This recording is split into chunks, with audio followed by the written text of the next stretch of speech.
Early morning 4 बजे हमारे कार्यालय पर हमला किया, हमारी प्रॉपर्टी को डैमेज किया, पोस्टर्स फाड़े, पोस्टर्स पर कालीमा पोथी। तो इसका जो कंप्लेंट हमने सुबह 5 घंटे के बाद 9 बजे दर्ज करवाया, उसके बाद भी एफआईआर नहीं, गिरफ्तारी नहीं, डिटेंशन नहीं, प्रिवेंटिव एक्शन नहीं। 3:38 को हमने कहा कि भी 4:30-5 बजे वो लोग आने वाले हैं, हल्ला करने वाले हैं, पथराव करने वाले, एक्शन लीजिए, तब भी कोई एक्शन नहीं लिया। पुलिस कंट्रोल रूम में 2 बजे फ़ोन करके बताया था, तब भी कोई एक्शन नहीं। मतलब कि अहमदाबाद की पुलिस, गुजरात की पुलिस न केवल बीजेपी के इशारों पे काम करी, इस साजिश में शामिल हो उस प्रकार का उनका बर्ताव रहा। और कांग्रेस कार्यालय पर पथराव करने के बाद एफआईआर हम पर, गिरफ्तारी हमारी, और हमारे 5 टर्म के हमारे एमएलए शैलेश परमार की गर्दन दबोचकर उस प्रकार से उनको घसीट कर लेके गए मानो वो कोई बुटलेगर हो। मतलब कांग्रेस, गुजरात की पुलिस का, अहमदाबाद की पुलिस का रवैया बिल्कुल ही गलत था, अनजस्ट था, अनफेयर था। शिक्षा तो हमारा मूलभूत अधिकार है और शिक्षा नहीं है तो क्या करेगा इंसान। इस सरकार ने, यहाँ के प्रशासन ने उन स्कूलों को कार्यान्वित होने की परमिशन कैसे दी? यही भ्रष्टाचार है कहीं? मूर्ख थे आप लोग क्या? जब बीयू परमिशन के आप इन स्कूलों को परमिशन दे रहे थे तब आपकी अक्ल क्या घास चरने गई थी? और अब जब हजारों की तादाद में स्टूडेंट्स सड़क पे आ गए, उनकी पढ़ाई रुकी हुई है, उनका करियर दांव पे लगा है, तो अब आप खामोश हैं? तो यदि बीयू परमिशन नहीं है तो बीयू परमिशन तो होना चाहिए, लेकिन साथ साथ जिन बच्चों को आपकी मूर्खता के कारण आज सड़क पे आना पड़ा, उनकी पढ़ाई रुक गई, उनकी पढ़ाई जारी रहे, उसका भी प्रबंध सरकार को करना ही चाहिए। आप देख रहे हैं देश लाइव, देश की आवाज।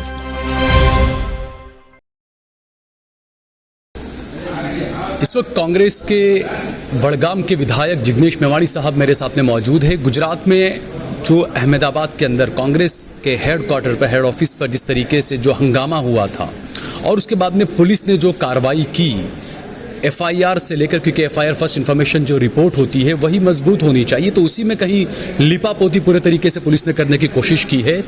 जिग्नेश मेवाणी साहब से हम बात करेंगे इस मुद्दे पर भी, और इसके अलावा गुजरात मॉडल में किस तरीके से जो छात्र छात्राएं हैं, जो बच्चे स्कूल में पढ़ने वाले हैं, किस तरीके से रखड़ गए हैं, वो उस पर बात करेंगे हम। जिग्नेश मेवाणी साहब, जिस तरीके से अहमदाबाद के अंदर कांग्रेस के दफ्तर पर जो तांडव मचाया गया हिंदुत्व के नाम पर, क्या कहेंगे आप? सबसे पहले तो मेरा नाम जिग्नेश मेवाणी साहब नहीं है, जिग्नेश मेवाणी है। साहब तो कबीर है जिन्होंने ये कहा कि एक राम दशरथ का बेटा, दूजा जो घट-घट में बैठा, तीसरे राम का सकल पथारा, चौथा सबसे निर्गुण सबसे नारा। वाह! कबीर की इस राम को कभी आरएसएस और बीजेपी समझ नहीं पाए, जानबूझकर समझना भी नहीं चाहते। कहीं ना कहीं वही बात राहुल जी ने हमारी पार्लियामेंट में रखी थी और उसके खिलाफ एक नौटंकी करने के लिए, और कोई मुद्दा तो था नहीं, बेरोजगारी के मुद्दे पे बोलते, महंगाई के मुद्दे पे बोलते। बजरंग दल और संघ परिवार के लोग जो कांग्रेस के कार्यालय पर हमला किए, हमारी प्रॉपर्टी में अनधिकृत तौर पे एंट्री किया, वो लोगों में यदि गट्स होते, उनमें दम होता, तो अग्निकांड के पीड़ितों को न्याय मिले, तक्षशिला के पीड़ितों को न्याय मिले, गुजरात में खाली पड़े सरकारी पदों में भर्ती की जाए, उसकी मांग करते हैं। ये तो उनको कभी सूझता नहीं। तो एक नाटक करने के लिए, एक फर्जी मुद्दा खड़ा करने के लिए कांग्रेस कार्यालय पर हमला बोला, और उन्होंने सोशल मीडिया में और मेन स्ट्रीम मीडिया में सबको बाइट्स दी थी कि इस तारीख को इतने बजे हम कांग्रेस कार्यालय पर जाकर हल्ला बोल करेंगे, और उसका पूरा एक षड्यंत्र बना था। षड्यंत्र क्यों कह रहा हूँ? केवल कहने के लिए नहीं, व्हाट्सएप के भाजपा के ग्रुप का स्क्रीनशॉट हमारे पास पहुंच गया है, जिस स्क्रीनशॉट में आप देख सकते हैं कि ये लिखा है कि न केवल कांग्रेस कार्यालय पर जाके हल्ला बोल करना है, कांग्रेस कार्यालय पर जाके पथराव करना है। मतलब पथराव करने का एक रणनीति और साजिश बन चुका था। ये पुलिस को पता था, बावजूद उसके पुलिस ने कोई डिटेंशन नहीं किया, कोई प्रिवेंटिव एक्शन नहीं लिया कि इस प्रकार की वारदात को रोका जाए। डिटेन कर सकती थी पुलिस, वो नहीं किया। फिर अर्ली मॉर्निंग 4 बजे हमारे कार्यालय पर हमला किया, हमारी प्रॉपर्टी को डैमेज किया, पोस्टर्स फाड़े, पोस्टर्स पर कालीमा पोथी। तो इसका जो कंप्लेंट हमने सुबह 5 घंटे के बाद 9 बजे दर्ज करवाया, उसके बाद भी एफआईआर नहीं, गिरफ्तारी नहीं, डिटेंशन नहीं, प्रिवेंटिव एक्शन नहीं। 3:38 को हमने कहा कि भी 4:30-5 बजे वो लोग आने वाले हैं, हल्ला करने वाले हैं, पथराव करने वाले, एक्शन लीजिए, तब भी कोई एक्शन नहीं लिया।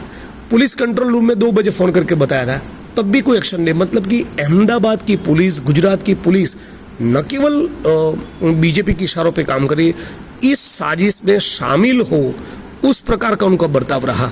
और कांग्रेस कार्यालय पर पथराव करने के बाद एफआईआर हम पर, गिरफ्तारी हमारी, और हमारे वो भी नाम पांच के साथ बिल्कुल। टर्म के हमारे एमएलए शैलेश परमार की गर्दन दबोचकर उस प्रकार से उनको घसीट कर लेके गए मानो वो कोई बुटलेगर हो। बिल्कुल। मतलब कांग्रेस गुजरात की पुलिस का, अहमदाबाद की पुलिस का रवैया बिल्कुल ही गलत था, अनजस्ट था, अनफेयर था और इसके खिलाफ हम लोग एकत्रित होकर 6 तारीख को पूरे प्रदेश से सारे कार्यकर्ताओं को बुलाकर एक बड़ा हल्ला करेंगे। पुलिस कमिश्नर कचहरी के बाहर हम लोग कार्यक्रम करेंगे, कानून और संविधान के दायरे में रहकर, लेकिन एग्रेसिव कार्यक्रम करेंगे। और साथ साथ राहुल जी को भी हमारे प्रदेश प्रमुख शक्ति भाई ने इन्वाइट किया है कि आप भी यदि वक्त निकाल पाए तो गुजरात आइए। तो ये कहीं ना कहीं राहुल, इन शॉर्ट हम लोग इस मुद्दे पर बीजेपी के साथ कॉम्प्रोमाइज बिल्कुल नहीं करेंगे और डट कर लड़ेंगे। राहुल गांधी ने जो कहा था आंखों में आंखें डालकर हम आपको गुजरात में हराएंगे, लिख कर रख लो, ये सारी बौखलाहट वहीं से ज्यादा शुरू हुई है। वहीं से ज़्यादा शुरू हुई है। और अग्निकांड के मुद्दे पे पीछे 28 दिन से मैं राजकोट में था। 11 साल के बाद पहली बार 31 साल के बाद पहली बार राजकोट बंद हुआ। भाजपा के जो मतदार थे उनका भी जन समर्थन हमें प्राप्त हुआ। तो इन सारे मुद्दों के कारण उनकी बौखलाहट बढ़ी है, पार्लियामेंट में जनसंख्या भी बढ़ी है, राहुल जी और एग्रेसिव हुए हैं, विपक्ष की स्ट्रेंथ बढ़ी है।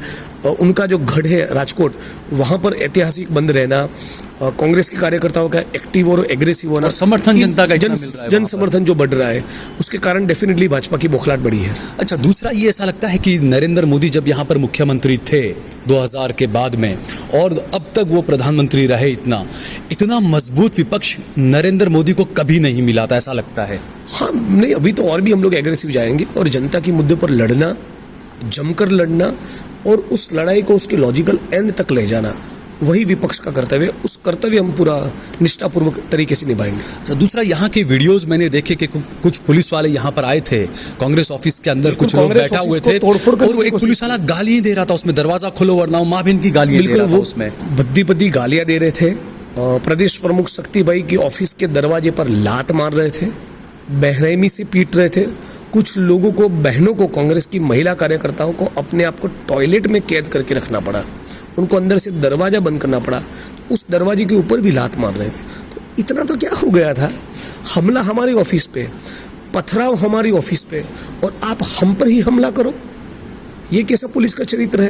तो पूरा भाजपा के इशारों पर काम कर रहे हैं। जब विधायक के साथ ऐसा हो सकता है, सांसद के ऑफिस पर ऐसे लातें मारी जा सकती है, कांग्रेस ऑफिस में घुस के ऐसा किया जा सकता है, तो गुजरात की आम जनता के साथ तो पुलिस का बर्ताव कैसा रहता होगा? गरीब, कोई किसान, कोई मजदूर, कोई छोटा इंसान यदि कार्यालय पे गया, पुलिस के थाने पर गया, उनको रिपोर्ट लिखवाने में कितनी तकलीफ हो सकती होगी, ये सोचना है। बिल्कुल। अच्छा, दूसरा, गुजरात के अंदर ही हमने देखा कि बीयू परमिशन के नाम पर जगह जगह स्कूलें सील की जा रही है और तमाम कई सारी, अहमदाबाद के अंदर 40 से ज्यादा स्कूलें सील की गई है। कई सारे बच्चों को, यदि बीयू परमिशन नहीं थी तो इस सरकार ने, यहाँ के प्रशासन ने उन स्कूलों को कार्यान्वित होने की परमिशन कैसे दी? यही भ्रष्टाचार है कहीं? मूर्ख थे आप लोग क्या? जब बीयू परमिशन के आप इन स्कूलों को परमिशन दे रहे थे, तब आपकी अक्ल क्या घास चरने गई थी? और अब जब हजारों की तादाद में स्टूडेंट्स सड़क पे आ गए, उनकी पढ़ाई रुकी हुई है, उनका करियर दांव पे लगा है, तो अब आप खामोश हैं? तो यदि बीयू परमिशन नहीं है तो बीयू परमिशन तो होना चाहिए, लेकिन साथ साथ जिन बच्चों को आपकी मूर्खता के कारण आज सड़क पे आना पड़ा, उनकी पढ़ाई रुक गई, उनकी पढ़ाई जारी रहे, उसका भी प्रबंध सरकार को करना ही चाहिए। तो दूसरा, जोहापुरा के अंदर न्यू एज और कई स्कूलें ऐसी है जहाँ पर 2-2, 2,500 बच्चे हैं और बीयू परमिशन के लिए 2 करोड़ रुपया, 2.5 करोड़ रुपए का उनको नोटिस दिया गया है। बिल्कुल, मतलब ये तो बहुत बड़ी अमाउंट है। मतलब स्कूल बंद हो जाए और बहुत सी जगह पे सेटलमेंट के लिए तोड़बाजी भी होगी, करप्शन भी होगा, भ्रष्टाचार भी होगा, घूस भी मांगी जाएगी। यही भाजपा का चरित्र है। अच्छा, आखिरी सवाल, कई लोग ये कहते हैं कि भाई बीयू परमिशन गलत, आपने स्कूल बनाया इसलिए सही हुआ आपके साथ, बच्चे भटक रहे हैं उसका कोई ध्यान नहीं दे रहा है। कई लोग ये कहते हैं कि सरकारी स्कूलों में पढ़वाइए बच्चों को। जोहापुरा इतनी बड़ी मुस्लिम आबादी है, लेकिन वहाँ पर 5-10 लाख की आबादी के बीच में महज 1-2 सरकारी स्कूल। मतलब कि ये सरकार एक तरफ से महंगाई बढ़ा रही है और दूसरी तरफ से प्राइवेटाइजेशन, और इतना महंगा हो गया पढ़ाई करना, अच्छा एजुकेशन लेना। केवल जोहापुरा की बात नहीं है, पूरे गुजरात के अंदर, पूरे हिंदुस्तान के अंदर इतनी भयंकर महंगी हमारी एजुकेशन हो गई है कि आम इंसान तो पढ़ ही नहीं पाएगा। कोई मजदूर, हमारा एक तरफ से हमारा RBI का आंकड़ा ये कहता है कि हिंदुस्तान में आज की तारीख पे 60 करोड़ से ज़्यादा लोग पर डे 100 रुपया नहीं कमा रहे हैं। मतलब कि इसके लिए तो नामुमकिन है अपने बच्चे को अच्छी शिक्षा दे। बिल्कुल। इन बच्चों का क्या होगा? तो जबकि अधिकार है शिक्षा। शिक्षा तो हमारा मूलभूत अधिकार है, और शिक्षा नहीं है तो क्या करेगा इंसान? तो मैं तो मांग करूंगा आपके माध्यम से भी कि पूरे अहमदाबाद शहर में, पूरे गुजरात में और पूरे हिंदुस्तान में हो सके उतने सरकारी स्कूल, बेहतरीन इंफ्रास्ट्रक्चर वाली सरकारी स्कूल, उसमें पढ़ाने वाले टीचर्स भी क्वालिफाइड, उन टीचर्स की भी लगातार ट्रेनिंग हो, और वो सारे प्रोग्रेसिव माइंडेड टीचर्स हो जो संविधान में मानते हो, उस प्रकार की हमारी शिक्षा होनी आखिरी चाहिए। एक सवाल मेरा, ये अभी ये कहा गया प्रेस कॉन्फ्रेंस के अंदर के बजरंग दल के लोग वापस से कांग्रेस ऑफिस का घेराव करने आ रहे हैं, और हाईकोर्ट ने पुलिस का उनको आशीर्वाद है। बिल्कुल। अच्छा, हाईकोर्ट ने कल गौ हत्या को और गोरक्षा को लेकर एक बड़ा जबरदस्त एक आदेश पारित किया है। वो तो मैंने देखा नहीं, लेकिन इतना जरूर जानता हूं कि गोरक्षा गौरक्षा की, गाय माता की बात करने वाले भाजपा के लोगों ने गाय का कत्ल करवाने वाली कंपनी, गौ मांस का व्यापार करने वाली कंपनी से चंदा जरूर लिया था। बहुत बहुत शुक्रिया हमसे बातचीत करने के लिए। Thank you.